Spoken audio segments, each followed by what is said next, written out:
سلیمان علیہ السلام تخت سلیمانی پر اڑ رہے تھے اور نیچے چونٹی نے اپنی قوم قبیلے کو کہا ادخلوا مساکنکم، اپنے اپنے بلوں میں چلی جاؤ، لا یحطمنکم سلیمان وجنودہ وهم لا یشعرون۔ سلیمان کے جاؤ جلال کے ساتھ لشکر دوڑ رہے، پیروں میں کچھ چل نہ دے، ان کو پتہ بھی نہیں چلے گا۔ چونٹی کو پتہ ہے کہ سلیمان اور اس کا لشکر لا یشعرون، لیکن بڑے بڑے اعلیٰ حضرتوں کو پتہ نہیں ہے کہ مخلوق غیبدان نہیں ہو سکتی۔ افسوس، ان کا علم کہتے یہ مجدد میعت حاضرہ ہے، مجدد جہالات حاضرہ۔ لا یشعرون، سلیمان کے اوپر کہہ رہے تو نہیں جانتے، ان کو صرف وہ پتہ ہے جن کو دیکھتے، جو ان کے علم میں نہیں ہے ان کو نہیں جانتے۔ سلیمان علیہ السلام کو چھوٹی سی ننھی سی مخلوق کی بات بڑی پسند آئی۔ فتبسم ضاحکا من قولها، حضرت مسکرائے ہنستے ہوئے، وقال رب اوزعنی ان اشکر نعمتک التي انعمت علی وعلی والدی وان اعمل صالحا ترضاه وادخلنی برحمتک فی عبادک الصالحین۔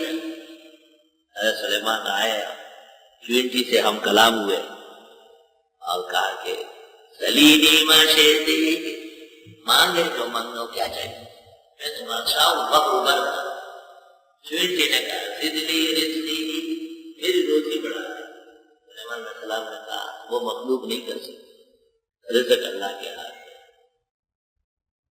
زدنی اجلی، پھر میری اوپر بڑھا دے۔ سلیمان نے کہا یہ بھی نہیں ہو سکتا۔ تو چونٹی نے کہا لا اسألک ثالثا، تیسری چیز مجھے نہیں چاہیے۔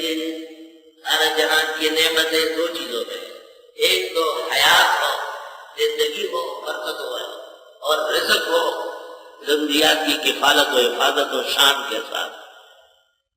تو چونٹی نے سلیمان کو کہا کہ جس کے اختیار میں نہ رزق کا بڑھنا نہ عمر کا بڑھنا، اور وہ کہے کہ بادشاہ ہوں اور میرے پاس سب کچھ ہے، مجھے سمجھ نہیں آتا، میں وہی کہہ سکتا۔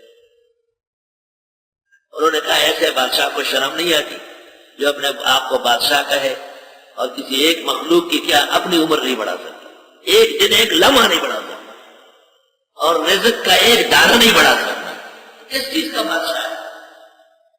تفسیر روح المانی میں ہے، اس کے بعد جب سلیمان علیہ السلام تخت پر بیٹھتے تھے دربار میں، سر نیچے ہوتا تھا اور کندھے اوپر،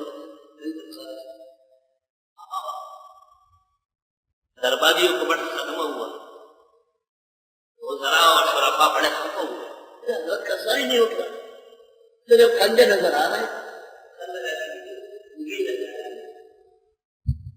تو جن اور انس اور ان کے افسران ہاتھ باندھ کے سامنے کھڑے ہو گئے، حضرت کیا بات پیش آئی کہ آپ کا تو بالکل سر ہی نہیں اٹھ رہا ہے؟ فرمایا اخفضتنی نملۃ، چونٹی نے سر جھکا دیا ہے، میرا سر اٹھنے کا قابل نہیں، بے بسی اور عجز ظاہر ہے۔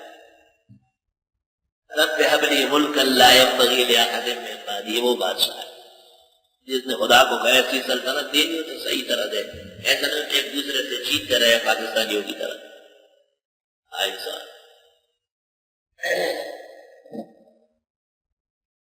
ایاک نعبد و ایاک نستعین، اہدنا الصراط المستقیم، جب اللہ تعالیٰ کی عبادت ہو اور اللہ تعالیٰ ہی سے مدد مانگی جائے تو پھر اس مدد میں سب سے پہلی چیز ہدایت ہے، اور اس عبادت کے لیے سب سے اہم مرحلہ وہ ہدایت کا ہے۔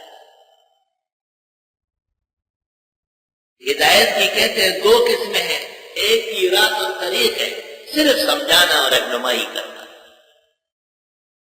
یہ اللہ نے انبیاء علماء صلحاء کو دیا ہے، ہم تو رہنمائی کر سکتے ہیں، بتا سکتے ہیں، کسی کے دل میں اتار نہیں سکتے۔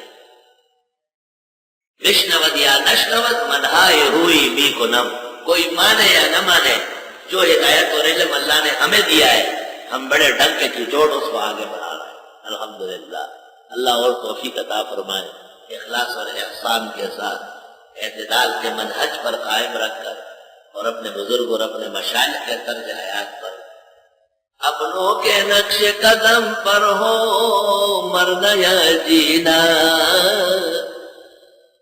اپنوں کے نقش قدم پر ہو مرنا یا جینا، وَيَرْحَمُ اللَّهُ عَبْدًا قَالَ آمِينَ۔